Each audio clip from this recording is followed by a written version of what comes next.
Transformation takes place when the lives of our staff are invested in the life of the poor and the powerless. This means staff live among the community.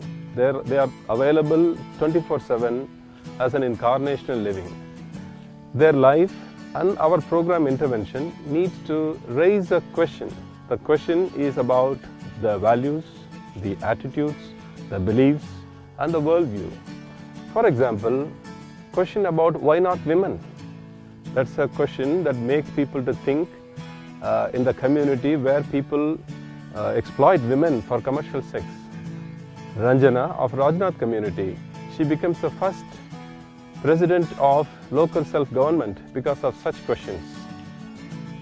Questions like, why can't poor have a dream?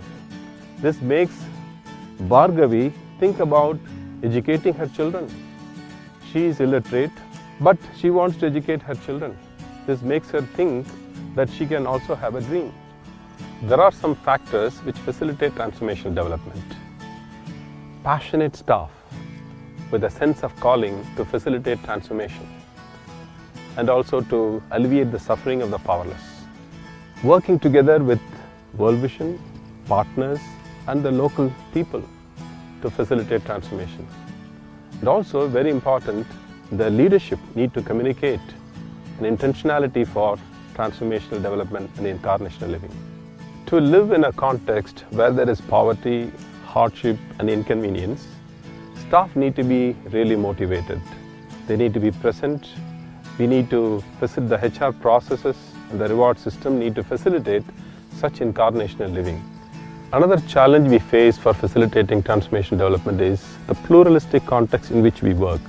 Where there are multi-faith context, we have to implement our program as well as express our identity. This is a big challenge. We have to work with partners, government and the community. We can't work in silos.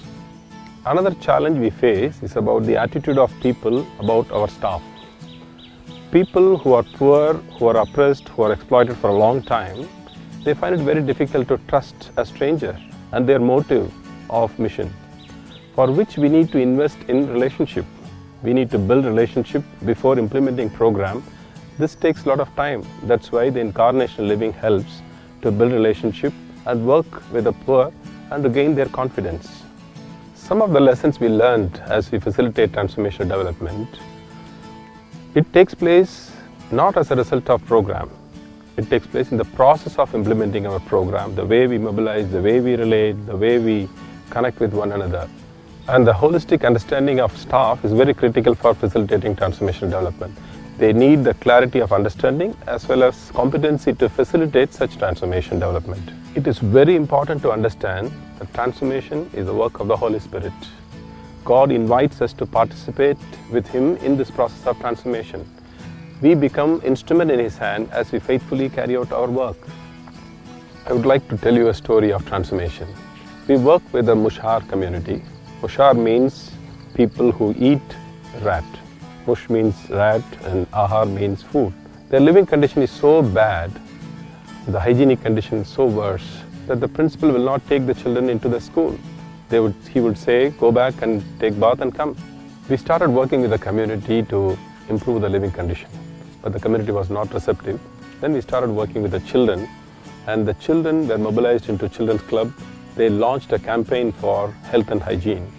This improved a lot and the children started having health and hygiene practices. Now what happened, most of the children were enrolled in school and they are having a good education. One of our staff shared with me how his life was changed by the Ministry of World Vision. He lived in an abusive home, dysfunctional home. Father was addicted to alcohol. He ran away from home and landed up in an urban slum where he met World Vision staff. They put him in a short stay home where he was enrolled in school and he also studied vocational training, and now he has been employed and working with World Vision in serving the poor and the oppressed. Transformation is a work of the Holy Spirit. Staff are instrument in the hands of God to facilitate the same.